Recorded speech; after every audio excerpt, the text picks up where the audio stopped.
credited for inventing the personal computer, the Dynabook, in 1972. Alan Kay has said that his goal was to make a personal computer for children of all ages.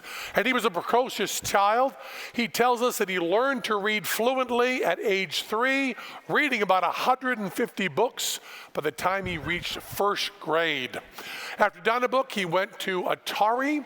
He was a leader in object-oriented programming, the developer of the Squeak programming language, the basis for the Scratch programming language. He was one of the founders, working with Nicholas Negroponte, on one laptop per child. Please welcome Alan Kay. Thank you. Thanks. Thank you. Well, they sent me that video of Seymour a couple of days ago, and it very much permuted this talk because I thought the video could not be less characteristic of what Seymour was about. And since Seymour was such an important part, not just of our lives, of people who knew him, but also one of the most important voices in thinking about what learning is all about, what are the goals, what does it mean to grow up in the 21st century. I thought I would say a few words, and I put this picture of Seymour and Marvin up there together because the two of them for many years were one of the most vital forces in thinking about what the future could and should be like. One of the reasons they were able to do this is because they were not bound in any hidebound way to the present. They didn't think of the present as reality. It was just one of the possible ways it could have been, and this allowed them the freedom to think about that the future did not have to be just an extension of the present. And because we've heard from Marvin, I thought I'd say a little bit more about Seymour. We're aware of his work with children. But again, there's always more cast of characters. This is Cynthia Solomon. There's Seymour without his beard. Back when they were doing one of the very first explorations of what it would mean to use the computer as a medium for children. Not to teach them programming so they grow up to be programmers. It wasn't about coding. It was about using the computer as a kind of a vehicle for hanging on the most powerful ideas of our society. And in the brief time I have, I thought I'd show you a little example from one of the papers written back then. The title of this paper was called Teaching Children to be Mathematicians versus Teaching Children Math. And the difference there is that most subjects like math and science are rather, in schools today, are rather like music appreciation. You sit in a class and you learn about some music, you listen to some music, but you don't ever get to do any music. Now, it turns out music appreciation is fantastic if you happen to be a musician. So if you develop into a musician, then learning these things is very useful. But in fact, you hardly get to touch music otherwise. And so what Seymour was proposing was that young children could have authentic experiences with intellectually honest versions of real mathematics, and that the computer could actually help with this. And here's an example of one of the ideas of the thing children like to do, which is balancing things. It's easy to balance a broom. It's hard to balance a toothbrush. And when we do this, we don't generally think too strongly about what's actually going on. We're occupied with doing it. So the next idea was, well, make a little thing like a cart, put a rod on it, put a movable weight so you could see where the center of gravity of that is. Move it, have the kid move it back and forth, and now you're actually disconnected enough from it so you can start getting a sense of what you have to do to balance that rod. And then the famous turtle First one was about this big. If you put that rod on top of it, you could now think about actually trying to tell the turtle how to balance that stick. And in order to do that, the turtle has to sense where the stick is, just as you do with your hand. And in the version of Logo at that time, that program would look something like this. And it's very easy to read. You want to see if the angle of that stick is more than 10 degrees, you want to move forward the turtle. So it's going that way, we got to move it forward. And if it's coming back too much this way, we have to move the turtle back. And we put in a little delay there, and then we do it over and over again. So that's all there is to it. But it's sensing, and where the stick is at any given time is not repeatable. It's dealing with the way the real world handles things, but it's dealing with it in a form that's relatively controllable using feedback. So this is an example of a powerful idea, not the idea of testing something, not even the idea of being able to move the turtle forward, but the idea of feedback. And that idea pervades both nature and biology, pervades engineering, it pervades the internet. It's one of the most powerful ideas. And what Seymour was about was not growing children up to be programmers, but growing children up to be powerful thinkers. And this has gotten lost over the years, and it's kind of discouraging, almost 50 years later now, that the schools are, yes, they are starting to grapple with computers, but they're grappling with them in the same old way that they grapple with them for media, namely as a convenient way of dealing with media that we already had, like words and pictures and movies and videos and recordings of music.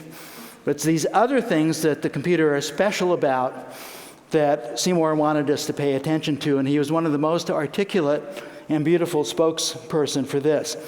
Now, this other little thing I put up there is that this program is not perfect, just as no description of nature can be perfect. And so there's this opportunity to debug the things that have been left out in the program, to refine the program. And this iterative process is dealing between nature and our symbolic ways of representing things is the very essence of what science is about. So we want to think about what that means. It doesn't mean a job in the future. It might mean a job in the future, but that's irrelevant. But what it might mean is a powerful citizen, thinker in the future, a powerful parent. So here's another way of expressing something you've heard a few times already, and that is this complex, intertwined set of systems we live in, the natural systems, the social systems, that middle sphere there, technological systems, that is a self-portrait of the internet, and then all of the systems we are, not just physical, but also mental systems. And in order to try and deal with this, we have our same old brain, and it's full of this pink stuff. The technical term for the pink stuff there, labeled beliefs, the technical term is bullshit. Basically, we have about 3 pounds of porridge-like bullshit between our ears that we think is reality. And it's really only been a few hundred years ago that science was invented to help negotiate between our tendency to make stories and narratives out of things. And so we can say a restatement of what Seymour was out after is this: thinking is not remembering, thinking is not doing logic. Thinking is a negotiation between what's going on, which we can't get to directly, and our poor abilities, our noisy abilities to represent what's going on. So this is a very, very big deal. It's one of the biggest deals. It was one of the foundations. Both Nicholas's life and my life and the life of hundreds of others were changed by being around Marvin and Seymour.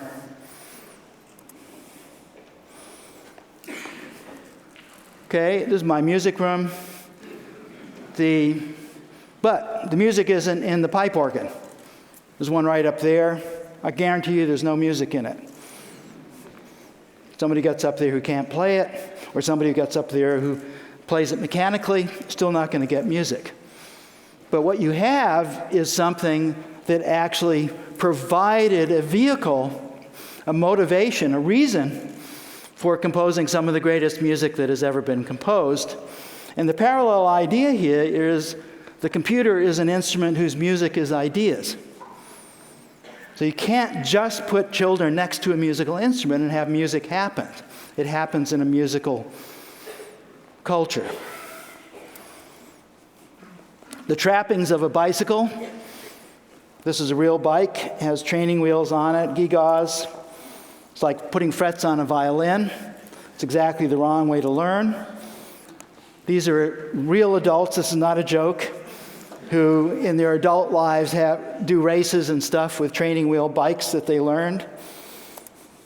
The real way to learn to ride a bike is get a little bike, has no pedals on it.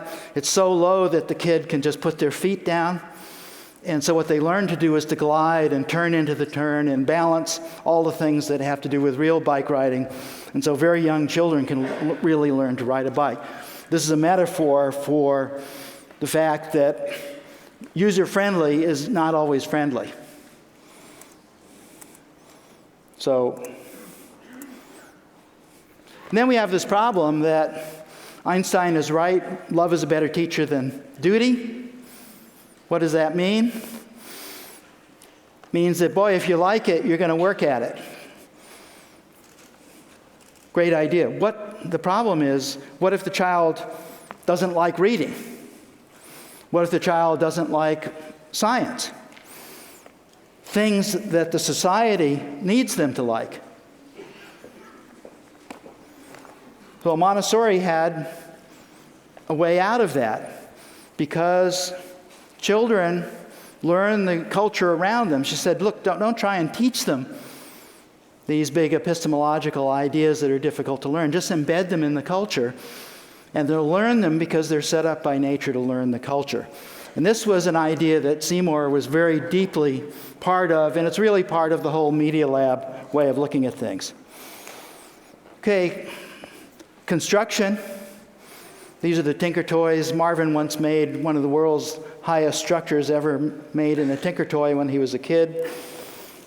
Legos, construction. And the reason these are important is we make things not just to have them, not to play with, just to play with them, but to understand them. You can think of this as being a little bit like learning to play music. And then Mitchell Resnick and others had the idea, well, what if a child could actually make a turtle?